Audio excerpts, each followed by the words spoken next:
Shalom.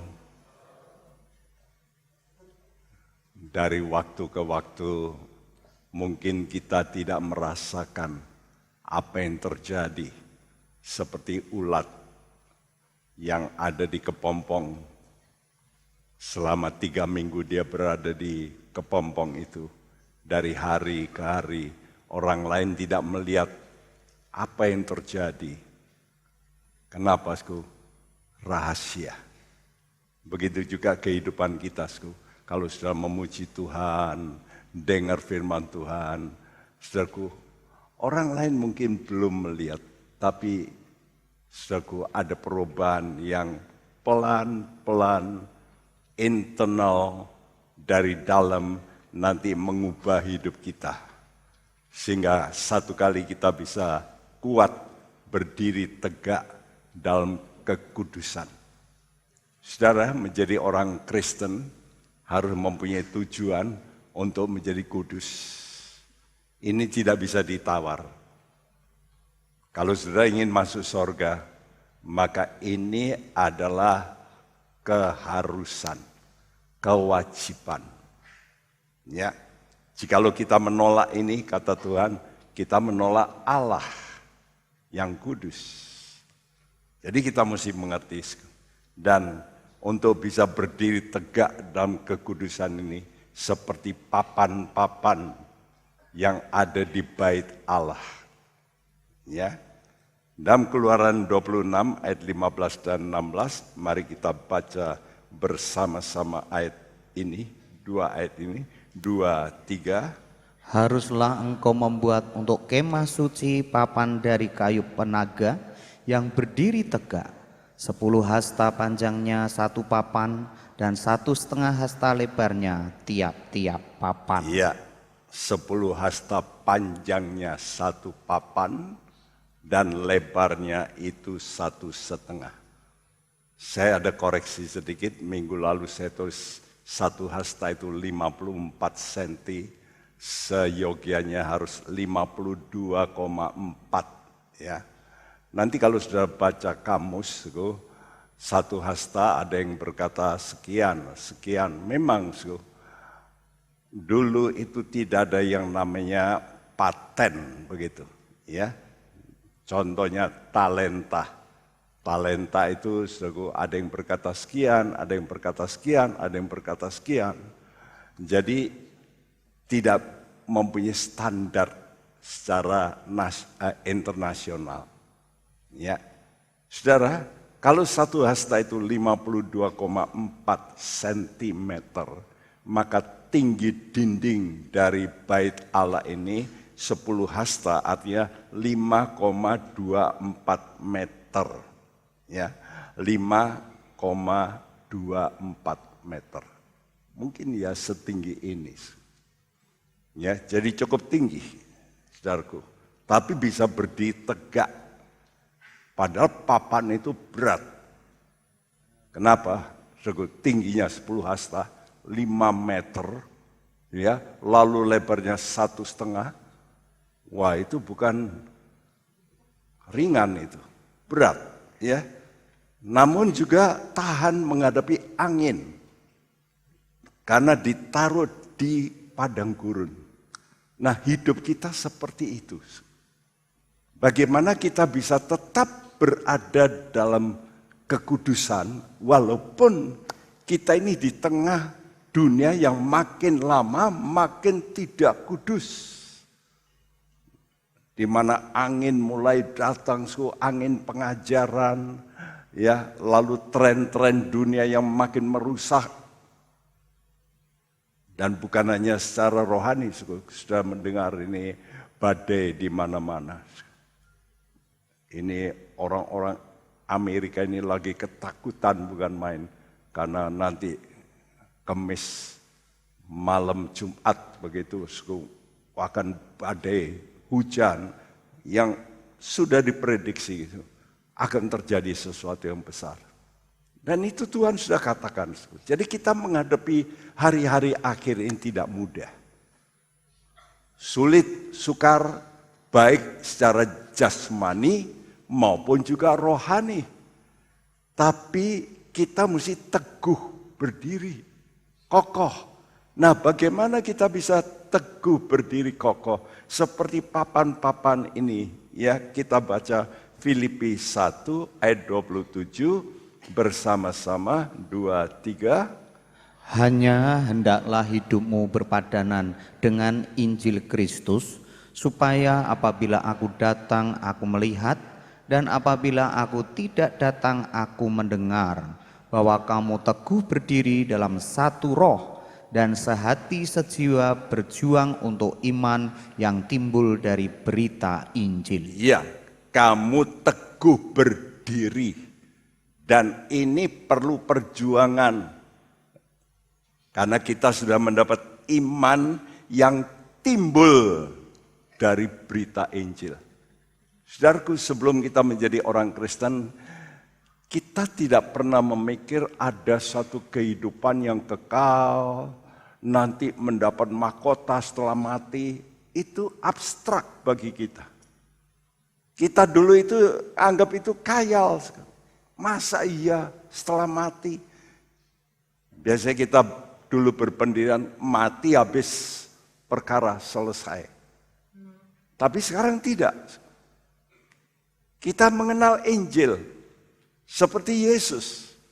Dia berinkarnasi, mati, naik ke sorga, mulia, akan datang sebagai raja. Nah, begitu juga.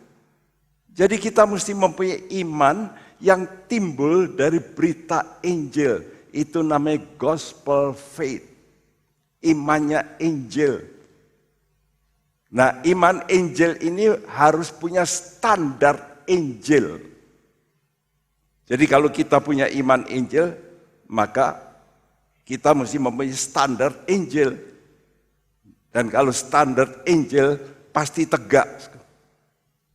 Ya, kuat walaupun ada badai seperti papan-papan ini.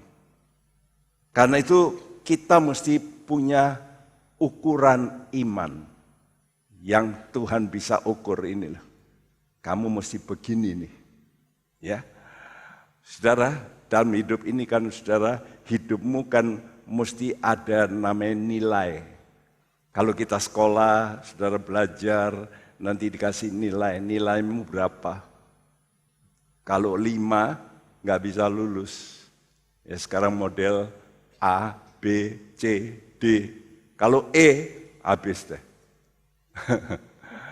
Sudah nggak mungkin naik. Ya, atau D aja sudah berat. Ya, kalau bisa A begitu. Ya, jadi itu nilai. Nah, nilai ini berarti diukur. Nah, kita ini juga begitu mengikut Yesus. Kita mesti punya ukuran iman. Dan ini dapat kita baca dalam Roma 12 ayat yang ketiga. Tolong bacakan. Roma 12 ayat yang ketiga. Berdasarkan kasih karunia yang dianugerahkan kepadaku, aku berkata kepada setiap orang di antara kamu, janganlah kamu memikirkan hal-hal yang lebih tinggi daripada yang patut kamu pikirkan, tetapi hendaklah kamu berpikir begitu rupa, sehingga kamu menguasai diri menurut ukuran iman yang dikaruniakan Allah kepada kamu masing-masing. Ya, sehingga kamu menguasai diri menurut ukuran iman yang dikaruniakan Allah kepada kamu masing-masing. Jadi kalau begitu jelas kok setiap orang ukurannya imannya berbeda. Ada yang mempunyai imannya besar dan sebagainya.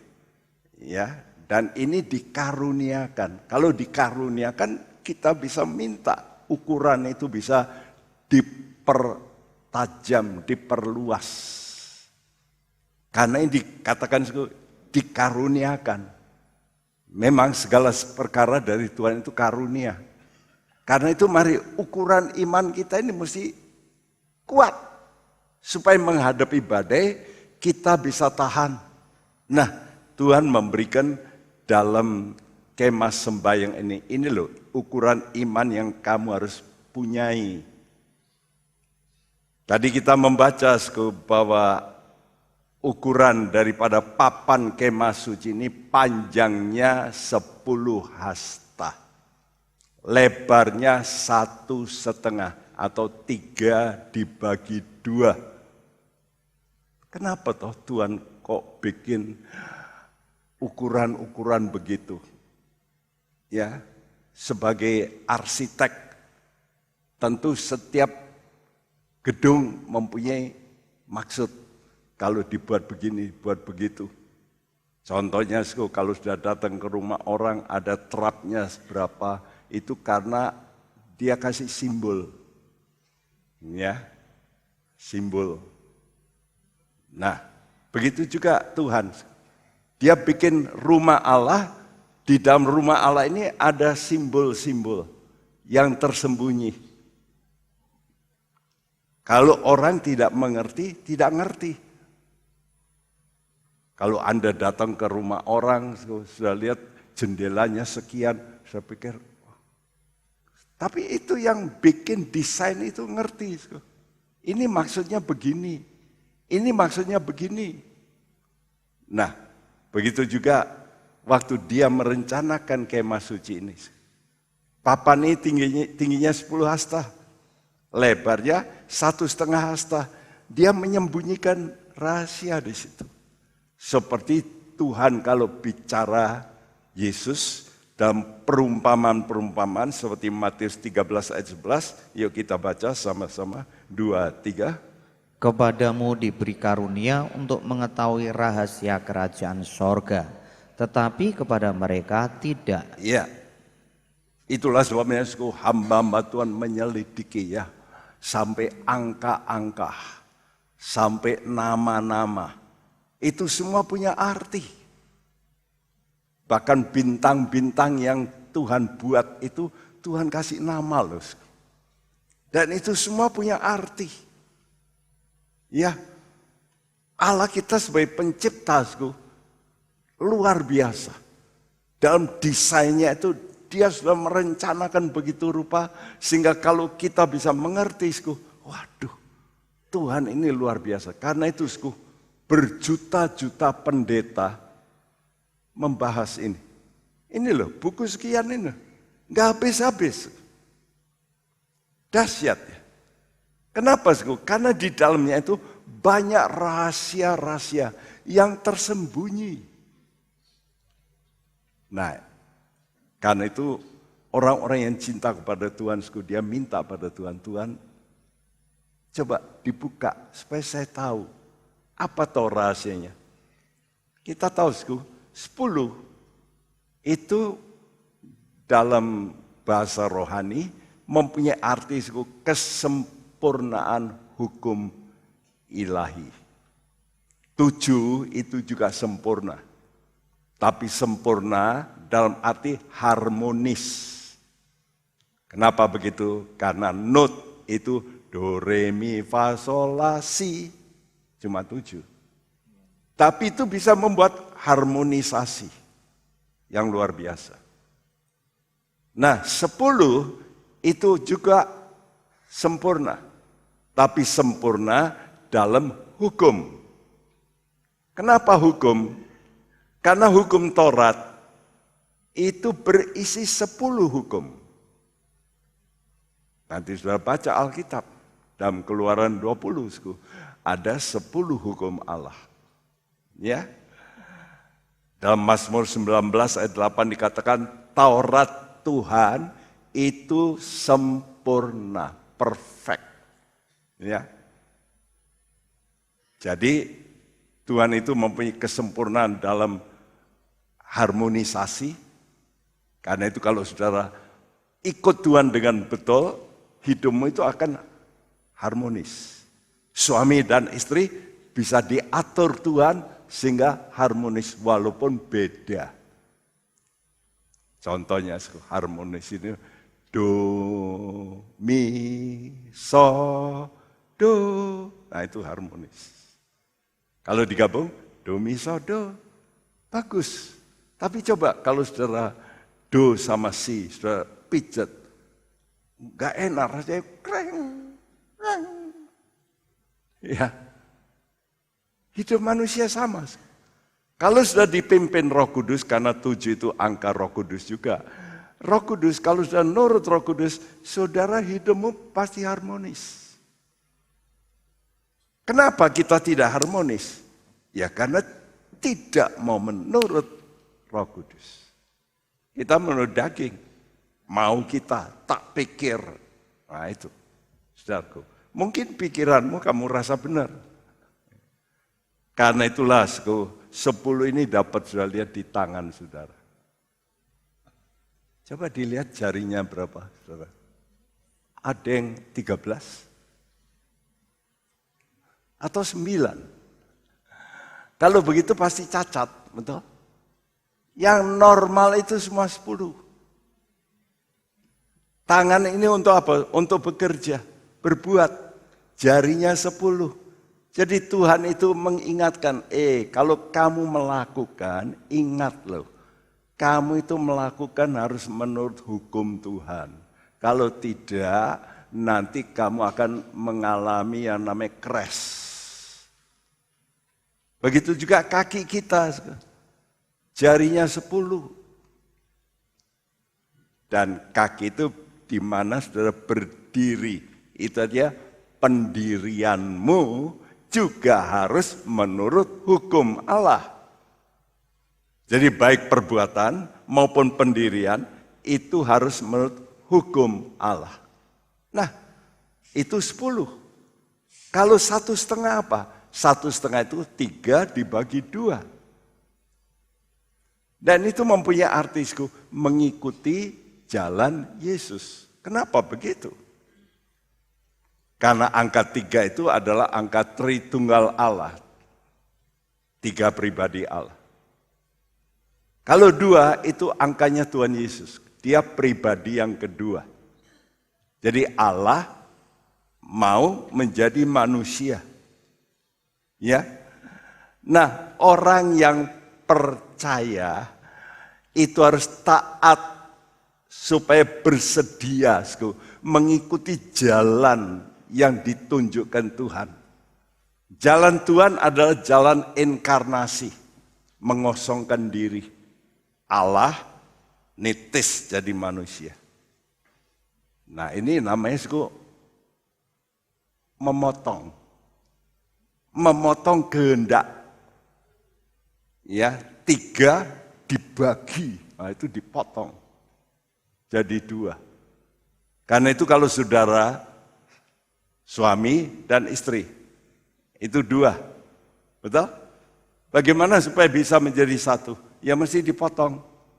1 dipotong 2, ini juga dipotong. Karena itu suami dan istri itu separuh-separuh. Terus nah jadi 1. Tapi kalau 1-1 mau jadi 1, nggak bisa.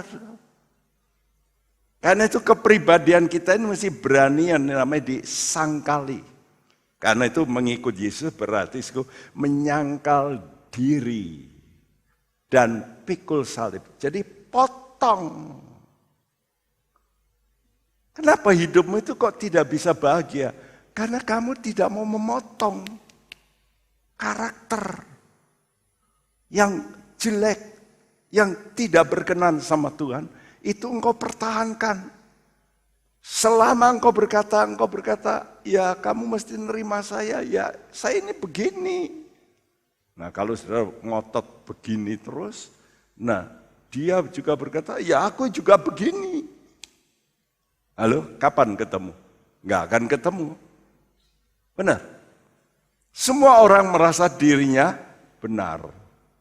Cobalah, makanya kalau saya mengadakan konseling, saya dengarkan satu. Wah rasanya benar. Nanti dengar yang sini, ya rasanya benar juga.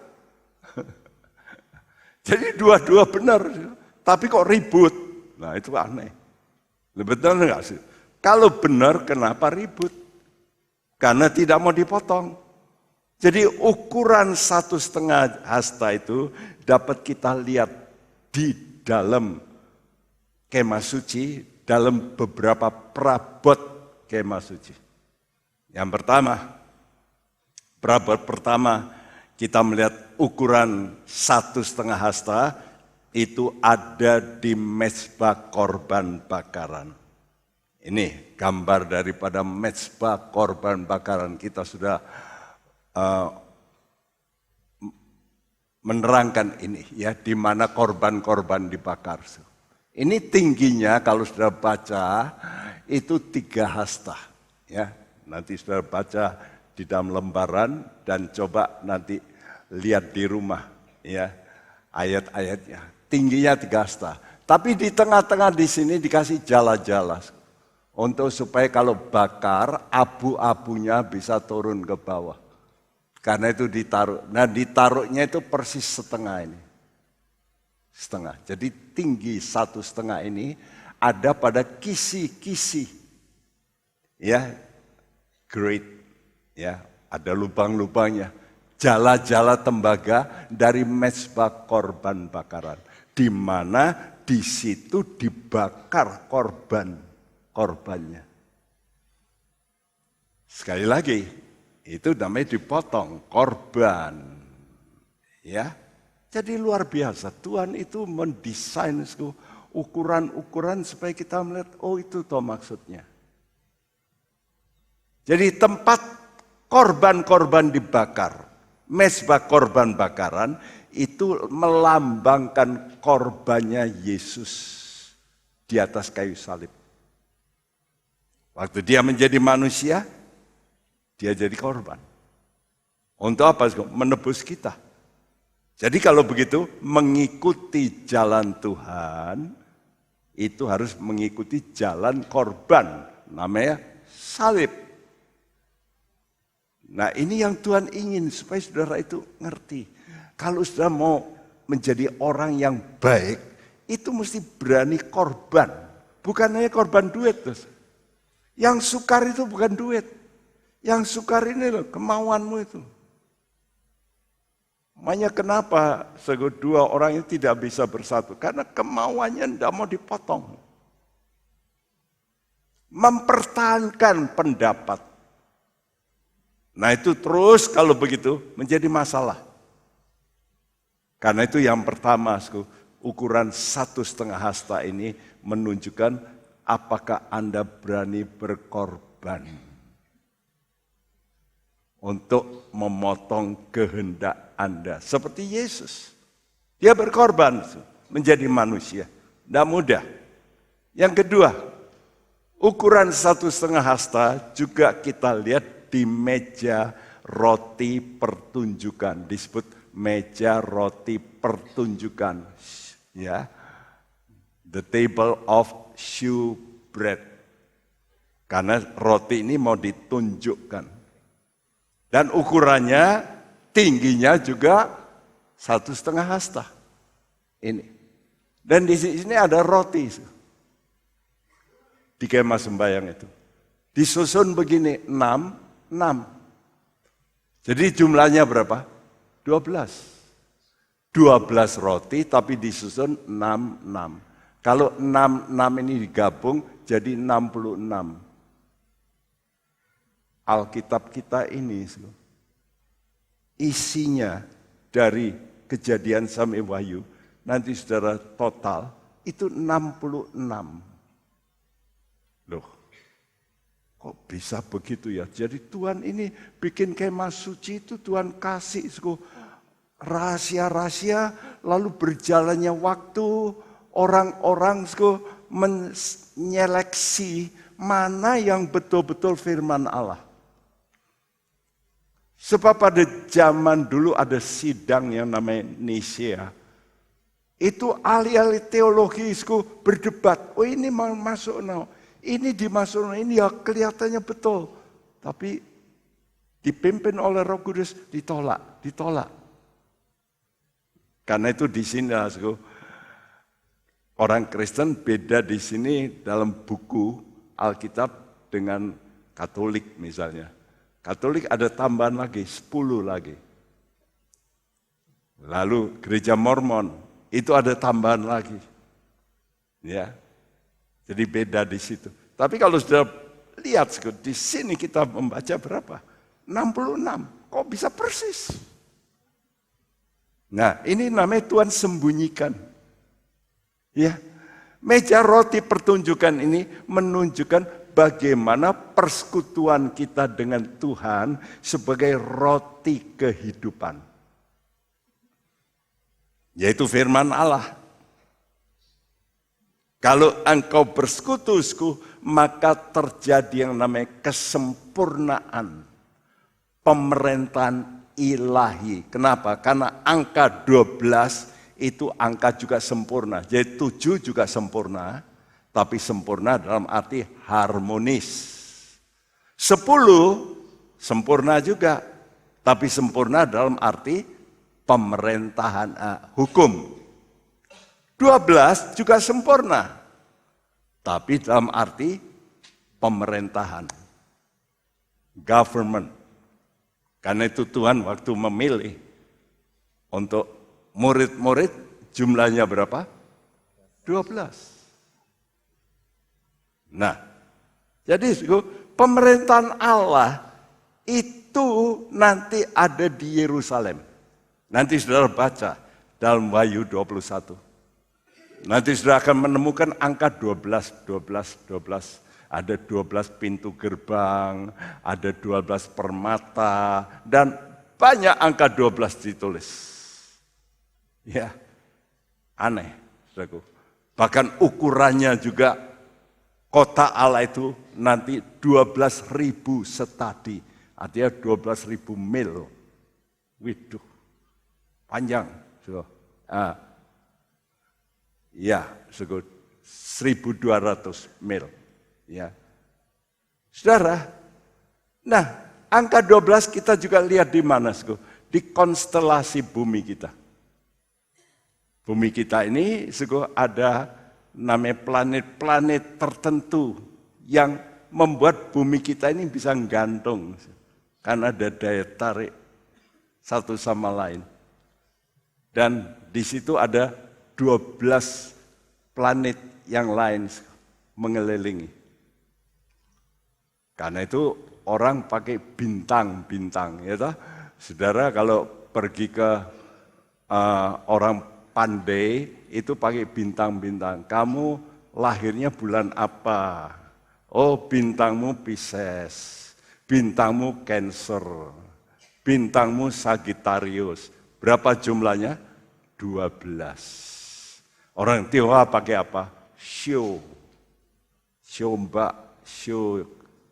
Ya, show apa gitu. Show Leong. Berapa jumlahnya? 12 juga. Aneh ya, itu namanya hidupmu itu diperintah dengan sesuatu. Kita jangan diperintah oleh show. Ngerti? Kita diperintah oleh Tuhan. Kita jangan diperintah oleh bintang-bintang. Oh, saya bintangnya Cancer. Saya ini bintangnya Cancer memang bulan Juni. Nah, itu kan kepiting ya, Cancer. Itu bukan kanker loh ya. Cancer, ya, kepiting. Apa kelemahan kepiting? Hah? Perut. Kalau mau dibunuh di mana? Perutnya. Jas, betul? Dibalik. Jadi kata orang kalau lahir bulan Juni suka sakit perut. Nah, itu ahli-ahli horoskop begitu. Oh, nah kamu bintangnya Cancer, ya sakit perut. Ya dulu memang saya juga sering sakit perut dulu, tapi gara-gara sebab makan terlambat. Sekarang saudara yang lahirnya bulan Juli juga sakit perut, benar? Jadi jangan sudah percaya yang begitu-begitu. Jadi itu konstelasi bumi kita. Begitu juga dengan waktu.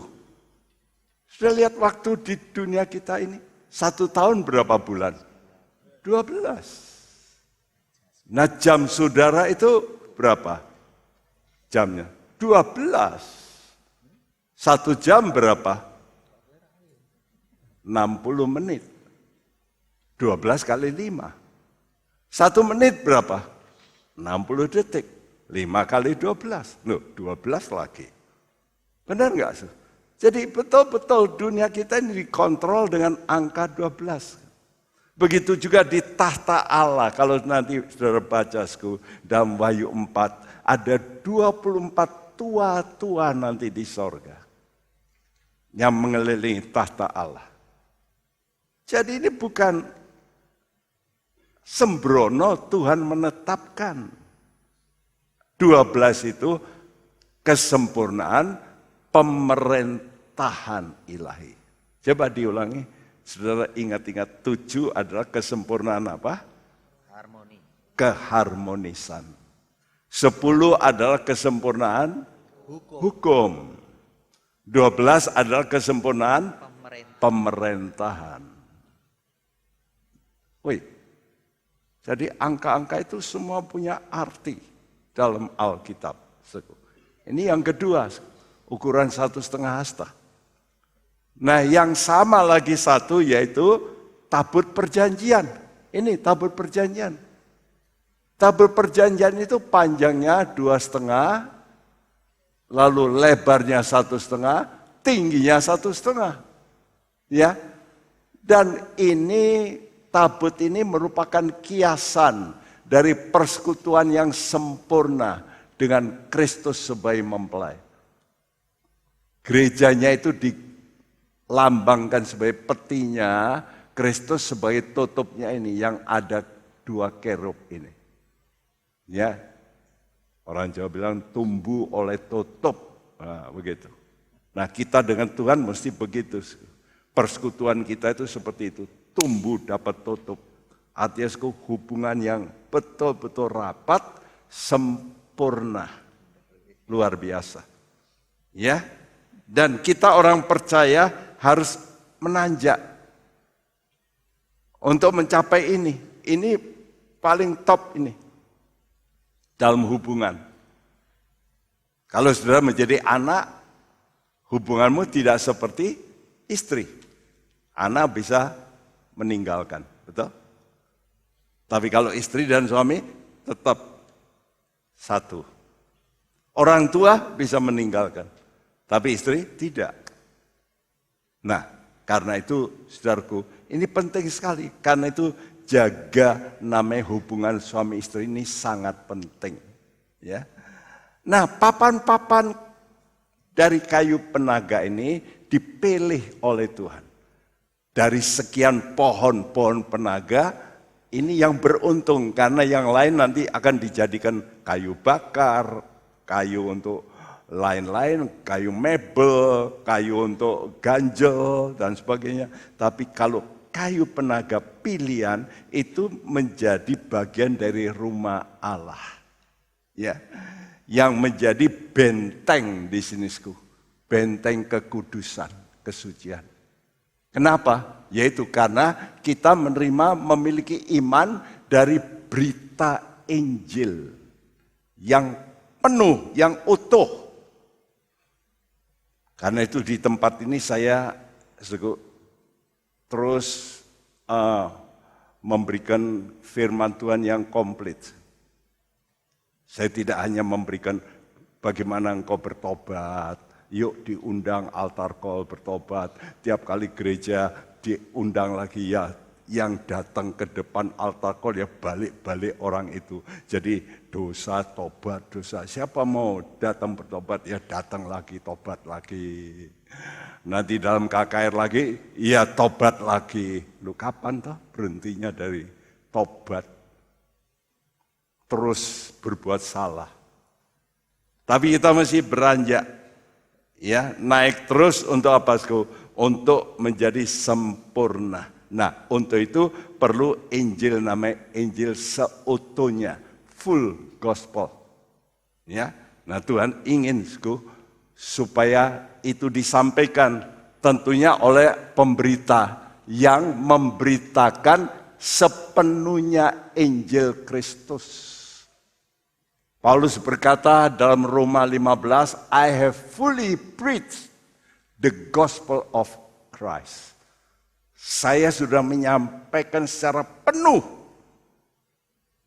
Jadi bukan hanya soal kekudusan, tapi soal kedatangan Tuhan. Bukan saja soal doa, ada orang suka cerita doa saja, tapi tidak yang lain juga. Jadi mesti full gitu, lengkap. Itu namanya pemberita yang memberitakan secara lengkap Dari A sampai Z. Ya. Dengan satu. Yaitu apa? Dengan berkat yang penuh. In the fullness of the blessing of the gospel of Christ. Bukan hanya full gospel, tapi blessingnya juga full. Karena itu saya percaya, kalau saudara ngikuti Alkitab dengan betul, maka berkat Tuhan itu full. Artinya jasmani dan rohani. Jadi saudara akan mendapat berkat-berkat yang penuh. Mari saya rindukan supaya saudara taat. Kalau sudah taat nanti sudah melihat, iya ya, setelah saya taati firman Tuhan, hidupku ini berubah. Berkatnya dulu cuma duit, tapi rumah tanggaku kacau. Dulu saya sehat, tapi yang lain bolong-bolong. Sehat, tapi ya uangnya kacau. Kita kan tidak mau begitu. Kita ingin berkat itu sepenuh. Nah inilah kenapa bisa terjadi. Karena saudara mempunyai persekutuan yang penuh. Yang lengkap. Seperti papan-papan ini. Yang menjaga kekudusan. Di mana ada kekudusan itu situ Tuhan hadir. Di mana Tuhan hadir, di situ ada segala kepenuhan Allah. Benar. Ya, kesehatan, sukacita. Ada orang kaya, tapi terus ngomel, sedih, ngamuk terus. Ada enggak? Oh banyak, betul enggak? Orang kaya raya, tapi hidupnya itu, waduh, nggak bisa bahagia. Nah itu namanya bukan berkat sepenuh. Duitnya banyak, berkatnya duit. Tapi tidak kebahagiaan. Kita ingin supaya full, lengkap. Berkat-berkat kita itu lengkap, luar biasa. Dan itu yang Tuhan inginkan. Jadi kesimpulannya, orang pilihan yang terpilih. Saudara kalau mau menjadi orang-orang terpilih, jadilah seperti papan-papan ini. Nah ini papan, ya. Tapi gambarannya sebagai orang, ya. Anda itu seperti ini, orang-orang ini, ya. Ini menjadi benteng kesucian. Saya harap ada orang-orang di gereja ini yang menjaga gereja ini supaya tetap kudus, benar. Ya, mungkin ada yang nggak benar, tapi saudara jangan ikut. Ada yang ngacau, saudara jangan ikut. Dan ini bisa, yang pertama, kalau saudara mengikuti jalannya Yesus tadi, jalan salib, mezbah korban bakaran itu tingginya 1,5 hasta dalam hal kisi-kisinya, korbannya di situ. Ya, lalu masuk dalam persekutuan Injil sepenuh. Jadi saudara mesti belajar untuk juga tahu Yesus itu akan datang. Saya pernah khotbah di satu gereja, Kitab Wahyu. Mereka, loh kami tidak pernah dengar seperti ini. Kok nakutkan ya? Loh, kok baru ngerti? Apa benar toh? Yang ditulis di Kitab Wahyu itu bintang-bintang gugur dan sebagainya. Saya berkata, loh ya apa ini? Tidak pernah diceritakan. Iya, belum pernah itu. Kita cuma dengar bagaimana Tuhan itu baik, mengampuni. Tapi enggak pernah diceritakan Tuhan akan datang sebagai raja, akan menjadi hakim, menghukum. Enggak pernah. Yang enak-enak pernah didengar. Tapi yang keras-keras enggak pernah didengar. No, kita enggak boleh begitu. Coba saudara makan. Makanan saudara semua manis, bahaya tuh. Benar? Saudara jadi diabetes nanti. Saudara mesti juga suka makan yang pahit-pahit.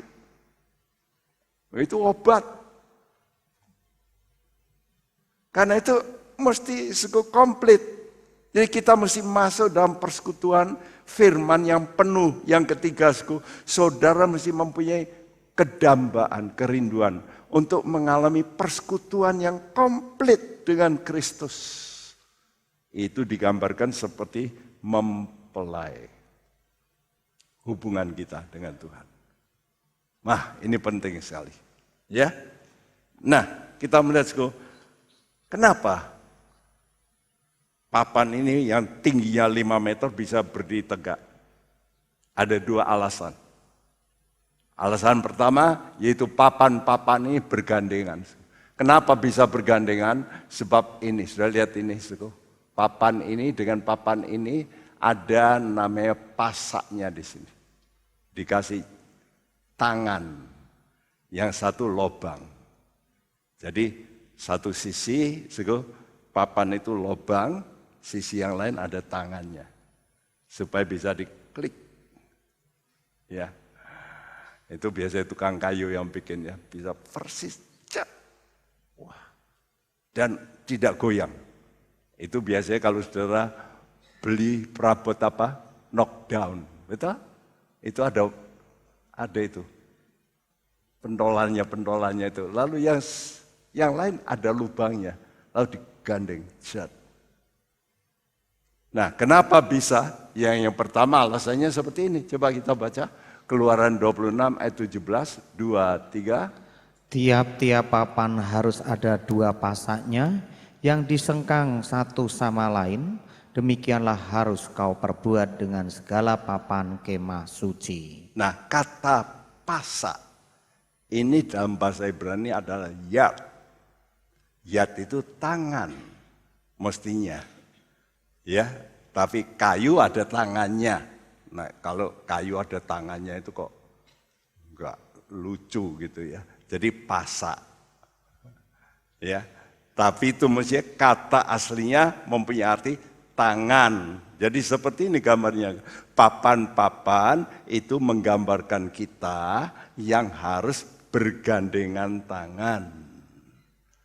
Supaya kokoh, supaya kuat. Kita anak-anak Tuhan mesti mempunyai hubungan satu sama lain supaya kuat. Ini yang pertama. Yang kedua, alasan kedua, kenapa bisa kokoh? Karena bukan hanya bergandengan satu sama lain, tapi juga ke bawah. Di sini ada kaki perak, dua biji. Alas perak, ini perak ini. Jadi ini juga ada pasaknya.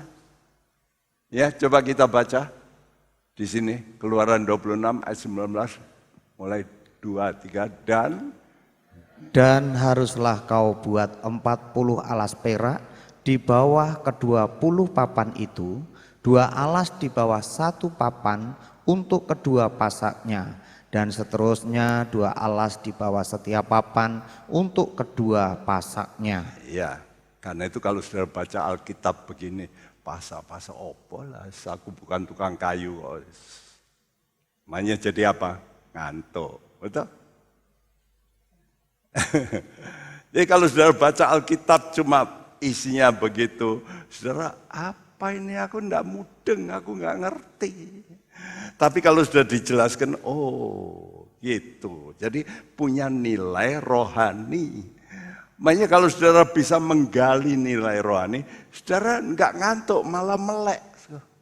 Kepingin tahu, oh itu toh rahasianya. Hebat Tuhan ini. Tuhan sembunyikan rahasia-rahasia. Ya, jadi saudaraku, hal yang pertama tadi saya ulangi, yaitu bergandengan. Alasan pertama tadi apa, yaitu supaya bergandengan. Ya, yang membuat kita rohani kita teguh itu dicontohkan dengan Paulus. Paulus ini menjadi murid yang dikatakan dalam istilahku, saya itu anak gugur. Artinya belum waktunya, jadi 7 bulan begitu sudah keluar. Itu Paulus, anak gugur. Tapi dia mendapat wahyu yang luar biasa. Jadi oleh karena dia begitu hebat, dia tidak ingin, kalau gitu aku nggak butuh. Itu rasul-rasul kalah sama aku. Coba lihat di Alkitabmu rasul-rasul cuma sedikit yang nulis.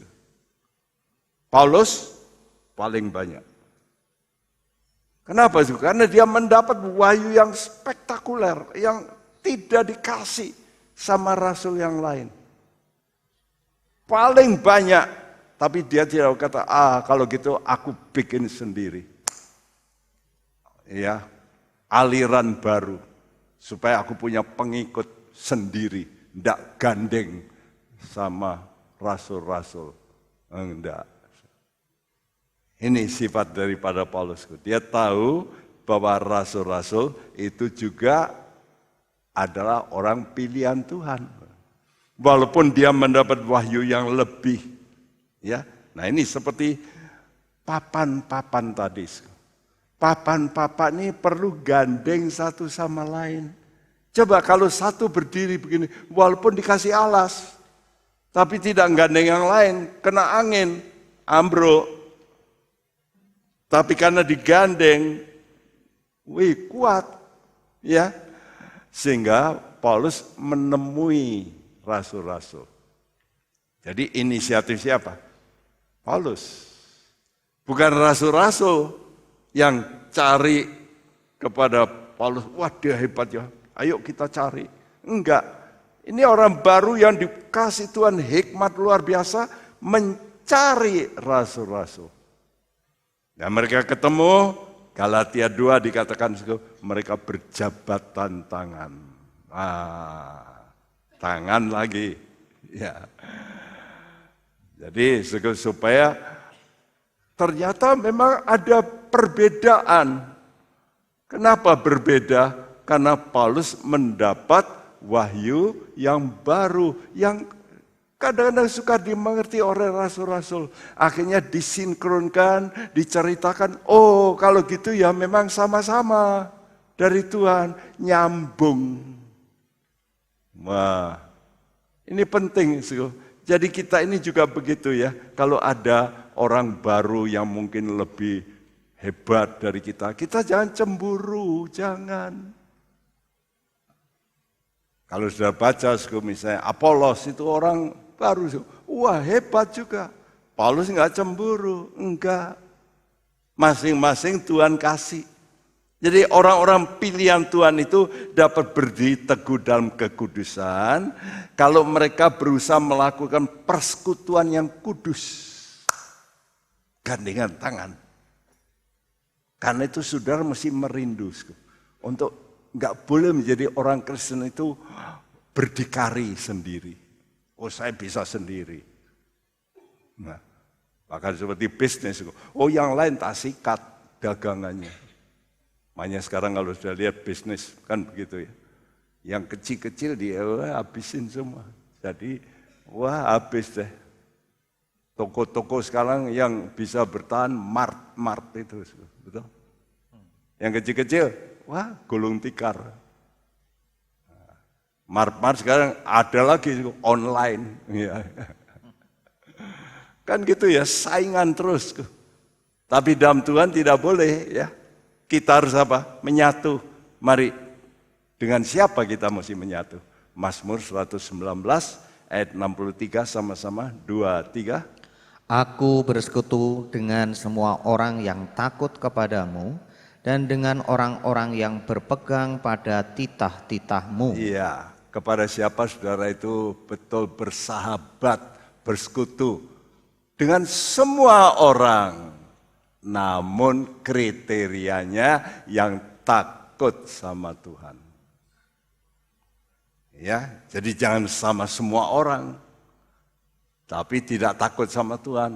Boleh semua orang, tapi kriteria takut sama Tuhan dan pegang titah Tuhan. Wah, gandenglah. Saudara kumpullah dengan orang-orang itu. Itu bagus. Ya. Nah, alasan kedua tadi yaitu tadi papan itu harus dikasih alas. Ya. Dan itu ditulis dalam Keluaran 38 ayat 27. Yuk kita baca alas ini ya, tentang alas, lalu disambung dengan Keluaran 26 ayat 19, ini juga cerita alas, yang satu alas dari tiang, yang satu alas dari papan. Sama-sama kita bacakan, 2, 3. 100 talenta perak dipakai untuk menuang alas-alas tempat kudus dan alas-alas tiang tabir itu. 100 alas sesuai dengan 100 talenta itu, jadi 1 talenta untuk 1 alas. Sedangkan alas papan dalam Keluaran 26 ayat 19 bunyinya 2 alas di bawah 1 papan. Jadi setiap papan didirikan di atas 2 talenta perak. Iya, saudaraku. Jadi kita sudah dulu belajar tentang tiang-tiang. Sekarang papan-papan, ya, semuanya ditaruh di alas yang sama, jumlahnya 100. Ya, dan itu terbuat dari perak. Untuk papan, maka 1 papan berdiri atas 2 alas perak. Yang dituliskan beratnya 1 talenta. Nah, 1 talenta juga menjadi kontroversi. Berapa itu? Tidak ada tulisan berapa kilo gitu, nggak ada di Alkitab. Ada orang menafsir sekian, ada yang menafsir talenta tembaga beda dengan talenta perak. Ya saya juga nggak tahu sih, saya tidak hidup zaman itu. Tapi kalau talenta perak, kira-kira ini kalau sudah baca Gehazi dulu, dia itu lalu pergi ke itu ngikuti Naaman yang mau kasih berkat, ditolak oleh Elisa. Tapi lalu Gehazinya ikut, ya, sembunyi-sembunyi. Oh, dia berkata, kedatangan tamu tadi ditolak, tapi Pak Elisa kedatangan tamu dan butuh. Lalu dikasih 2 talenta perak. Jadi kalau gitu 1 talenta itu kira-kira seorang itu ngangkut. Karena untuk 2 talenta mesti 2 orang. Jadi kira-kira antara ini 35 sampai 40 kilo. Ya, itu 1 talenta. Tepatnya. Coba kita sekarang baca Bilangan 3 ayat 48. Sama-sama 2, 3. Berikanlah perak itu kepada Harun dan anak-anaknya sebagai uang tebusan untuk orang yang kelebihan itu. Ya, berikanlah kepada Harun dan anak-anaknya uang tebusan. Nanti saudara baca dalam kitab Bilangan itu tentang, wah perhitungannya agak rumit ya. Tapi itulah Tuhan. Supaya orang menghitung gitu. Jadi ya, nanti orang Israel itu dihitung jumlahnya, lalu orang Lewi dihitung, lalu untuk orang Lewi ini ya itu menggantikan. Jadi anak sulung Israel dihitung itu digantikan dengan orang Lewi. Itu berarti kalau saudara menjadi sulung dalam Tuhan, saudara mesti jadi orang Lewi. Siapa orang Lewi? Orang yang melayani Tuhan. Mau nanti diangkat sulung, buah sulung, rapture, saudara mesti melayani Tuhan. Kalau saudara tidak mau melayani Tuhan, tidak mungkin. Melayani Tuhan mungkin tidak di mimbar, saudara berdoa melayani Tuhan. Oh, itu juga pelayan Tuhan. Jadi yang sulung itu harus ditebus. Dan ditebusnya dengan perak. Ya, jadi perak itu lambang penebusan. Kalau emas lambang apa dulu? Kemuliaan Allah, sifat ilahi. Tapi kalau perak itu penebusan, ya. Nah, orang yang terpilih sebagai benteng kekudusan, kenapa bisa terpelihara? Bisa tetap kudus. Tidak goyah. Kenapa? Karena tetap bersekutu. Seperti papan ini, nempel dengan apa? Alas perak. Artinya saudara mau bersekutu dengan Yesus karena penebusannya. Anda itu ditebus dengan darah Kristus. Karena itu sudah berkata, saya tidak mau pisah dari Yesus. Karena Yesus menebus saya dengan harga darah yang mahal. Nah ini namanya saudaraku, papan hidup saudara itu, saudara gandengkan dengan pasak yang beralaskan perak. Supaya berdiri. Ya, papan itu kalau enggak berdiri di atas bobot yang berat, bisa ngeblak.